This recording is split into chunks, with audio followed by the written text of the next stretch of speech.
This is Eat, Sleep, Invest, the marketing podcast for real estate investors to get more deals. So now, I know a lot of investors are stressed when they're investing in their backyard. What are your stress levels being in England, seeing what's going on over here? Like, what are you dealing with? Yeah, I mean, this year has been so crazy.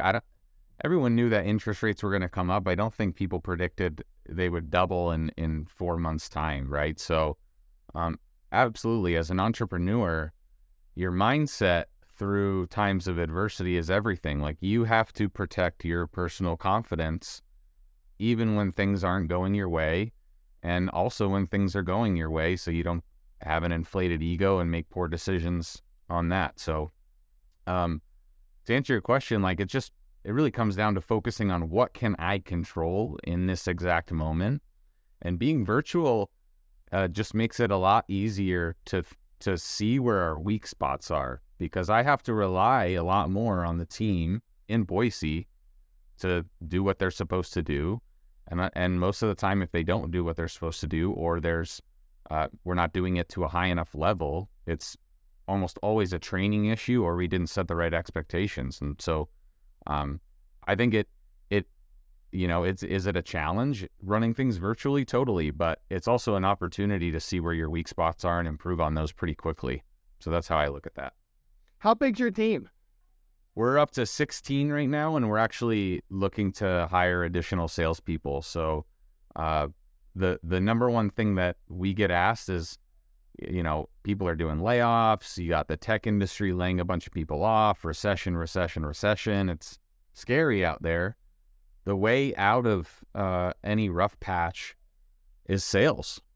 Like, you got to get back to the basics. You got to jump in there with your team maybe at times as the leader and get your hands dirty in the sales org. You got to do what needs to get done to move product. And while a lot of people will take their foot off the gas and maybe cut some staff, it shouldn't be in your sales department, because we're reaching, in the near term, of course, it's difficult to adjust to a market that's been crazy hot and now is cold, but it also provides opportunity that we haven't seen in a decade.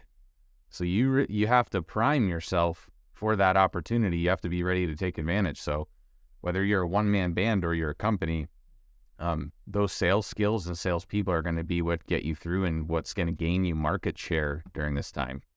Yeah, 100%. I'm with you there.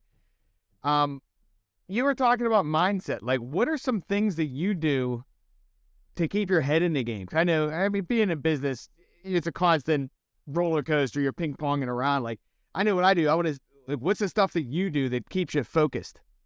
Sure. We do affirmations and gratitude every week with our team. So in our daily huddles, we're sharing affirmations and points of positivity, and then we're also sharing our gratitude, because our problems are all relative to us, and a lot of times our problems are first world problems, and it's good to remind ourselves of that to help keep us grounded and not have us overly stress about things that don't really have that much of an impact on our lives. Beyond that, it's about taking enough chips off the table and being defensive and conservative in how you're maneuvering personally, so that your foundation is protected. If your foundation is protected, you're still operating from a point of stability, and you're primed to take advantage of these kind of opportunities. You're not when that moment is right to strike, to really take advantage of this time, you're not hindered by I don't have the cash, or I'm not sure about this project, or this is weighing on me. You're really acting from a point of strength and stability. So if you're not already making some defensive maneuvers to take some chips off the table and get yourself ready, I think there's still more pain to come. So it's definitely not too late. You know what? That's such a good point too, because I know a lot of people, especially when they're scaling, they're like, hey, keep reinvesting in the business, which is fine. But a lot of people do forget to take the chips off the table, because if the market changes, you need to be secure to be able to make good decisions. Otherwise, you're in panic mode. Yeah. And I'm guilty of that.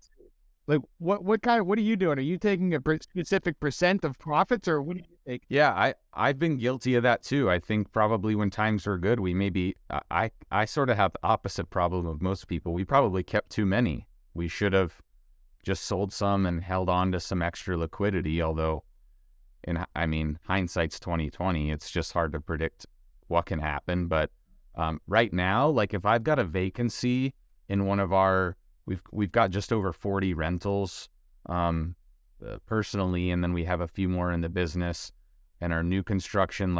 As something becomes vacant, we're just looking at it through a different lens of, is this really in a neighborhood that I can either cash flow in significantly and my cash on cash return is solid right now, or you know what, this was a fringe property or neighborhood that we just decided to keep because the market was going up, and now even though we're going to take $75K less or $100K less than what it would have sold for 6 months ago, we still need to have that extra cash to capitalize here in another 6 months. And so I think it's a difficult question to answer, but you kind of got to check your ego and be okay with taking some near-term losses on some of your stuff if that's what it takes to get you into that solid liquidity position.